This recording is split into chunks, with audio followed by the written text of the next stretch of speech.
Toutes les bases américaines de la région ont été frappées par l'Iran.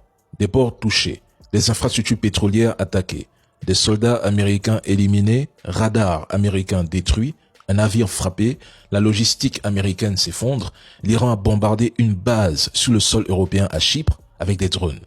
La Chine et la Russie ont fourni aux Iraniens suffisamment de renseignements pour frapper efficacement. Les Américains ne sont même pas capables d'évacuer leur base, tandis que les munitions ne suffiront probablement que pour 4 jours si l'Iran reprend son rythme d'attaque initial. Les Tomahawks disponibles dans la région seraient entre 300 et 500.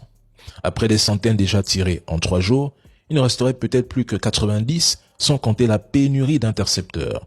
L'Iran conserve une marine de plus de 30 navires et des centaines de vedettes rapides armées de missiles pour couler tous les porte-avions américains. L'Iran n'a même pas encore utilisé tout son arsenal. L'Iran détient tous les atouts, je dis bien tout, pour gagner une guerre longue.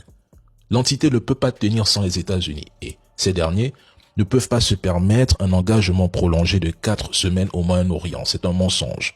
Trump clame qu'il a tout détruit en Iran. Demandez-lui pourquoi il ne déploie pas des troupes au sol si tout était vraiment détruit.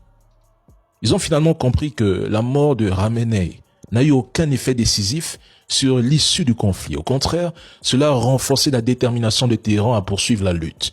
Que vous l'acceptez ou non, c'est un échec total pour Trump et son administration. Tout avait été planifié pour une guerre éclair. Aujourd'hui, c'est le chaos. Et je réitère, les États-Unis ne peuvent pas battre l'Iran dans une guerre longue.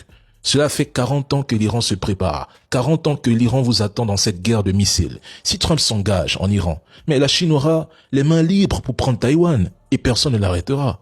L'Ukraine deviendra un champ de ruines et l'Europe encore plus dépendante du pétrole russe. Quelle ironie!